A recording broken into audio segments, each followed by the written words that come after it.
Valmy, Austerlitz, Ulm, Waterloo, autant de batailles dont les noms nous sont familiers, mais qui, en dehors d'Haïti, a déjà entendu parler de la bataille de Vertières, point d'aboutissement spectaculaire et sanglant de la guerre d'indépendance haïtienne. Bonsoir Jean-Pierre Le Glonec, merci d'être avec nous. Vous êtes historien, vous êtes professeur à l'université de Sherbrooke, c'est au Canada. Vous enseignez l'histoire d'Haïti et des Amériques noires notamment.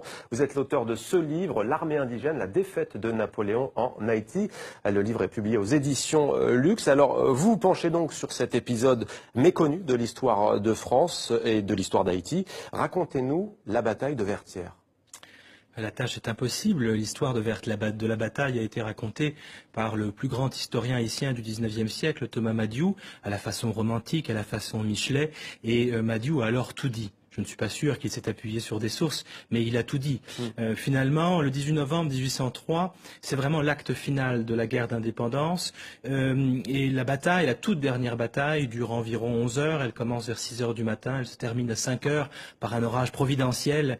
On peut imaginer que cet orage est un signe des dieux vaudous peut-être, qui accompagnent et qui chevauchent les héros de l'armée que l'on appelle l'armée indigène. L'armée de libération haïtienne est dirigée par le général Jean-Jacques Dessalines, et on l'appelle donc armée indigène ou armée des Incas, ça dépend des expressions. Cette bataille n'est pas marquée, le soir il n'y a pas vraiment de vainqueur ou de vaincu, mais ce qui est certain c'est que dans la nuit du 18 au 19 novembre, le fort de Vertières est évacué par Rochambeau, et c'est la fin d'un rêve de résurgence finalement d'un monde colonial français. Ce rêve est le rêve napoléonien, il s'effondre le soir du 18 novembre 1803. En quoi est-ce, selon vous, un moment clé de l'histoire de ces deux pays? C'est un moment clé puisque le 18 novembre 1803, la plus belle colonie du monde atlantique français, la plus belle colonie du monde atlantique en général, s'effondre. Et il n'y aura plus jamais d'esclavage à Saint-Domingue ou en Haïti.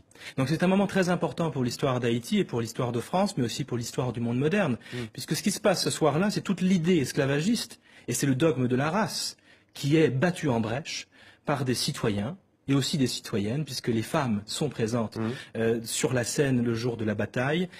L'idée de race, l'idée d'esclavage racial est battue en brèche, et à la place, ce qui triomphe le 18 novembre 1803, c'est le droit à la vie, le droit à la liberté, et le droit à la citoyenneté. Il s'inspire en fait des idéaux de la Révolution française. Alors qui s'inspire de qui? On pourrait dire l'inverse. On pourrait dire finalement que les Français se sont peut-être aussi inspirés de la lutte des esclaves de Saint-Domingue, qui se révoltent à partir de 1791 et qui obtiennent leur liberté. Ils n'attendent pas qu'on leur donne la liberté. L'esclavage est aboli, certes, en 1794 en France, mais il est aboli parce que les esclaves eux-mêmes, à Saint-Domingue, sont allés chercher leur liberté au terme d'une résistance héroïque. Qu'est-ce qui va découler de cette page de l'histoire? Quelles sont les conséquences concrètement? Alors, j'ai envie d'insister ici sur les conséquences d'ordre mémoriel. La conséquence principale en France, c'est que la bataille de Vertières n'existe pas. Le mot Vertières est un mot qui n'existe pas dans l'histoire et la mémoire française, et j'encourage tous ceux qui nous regardent à ouvrir leur dictionnaire des noms propres et à chercher le mot Vertières. Vertières n'existe pas. Cette défaite a été occultée, elle a été effacée. Elle est scandaleuse. Elle est scandaleuse parce que finalement la plus puissante armée française, la plus puissante armée du moment est défaite par une troupe d'anciens esclaves qui ne doivent pas être citoyens selon les généraux français, selon Napoléon. Vous parlez aussi dans votre livre de l'élite au pouvoir en Haïti qui, elle aussi, a voulu quelque part masquer cet épisode de l'histoire. Expliquez-nous. Alors c'est une longue histoire, mais dans les faits, en effet, la bataille de Vertières n'est pas commémorée en Haïti avant les années 1930 environ. Ce qui se passe au XIXe siècle, c'est qu'il y a une lutte de pouvoir entre les différents chefs d'État haïtiens qui cherchent d'abord à cultiver leur propre culte. Donc évidemment, vous comprendrez bien qu'il est difficile de faire une place à des héros ordinaires comme les héros de la toute dernière bataille de la guerre d'indépendance si tous les chefs d'État cherchent d'abord à entrer eux-mêmes dans le panthéon haïtien. Au XXe siècle, Vertières commence à être reconnu comme un moment important dans l'histoire d'Haïti à la faveur de l'occupation américaine du pays. À partir du moment où il y a un nouvel occupant, eh bien, on ressort les héros de Vertières du placard historique et pour mobiliser, c'est ça, pour mobiliser.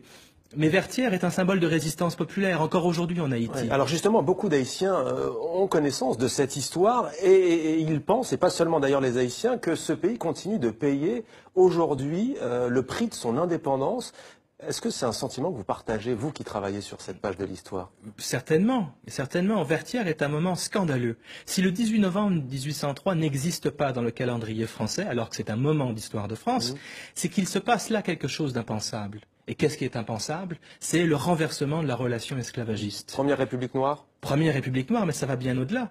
Le 18 novembre 1803, les maîtres deviennent les esclaves et les esclaves deviennent les maîtres. C'est impensable. C'est bien pire qu'une défaite à Waterloo ou en Russie. Alors voilà en grande partie pourquoi cette bataille continue à être occultée. Jean-Pierre Le Glonnec, l'armée indigène, la défaite de Napoléon en Haïti, à lire absolument si vous êtes passionné d'histoire et si vous voulez connaître une partie de l'histoire de France et d'Haïti. Merci à vous d'avoir témoigné dans 64 minutes.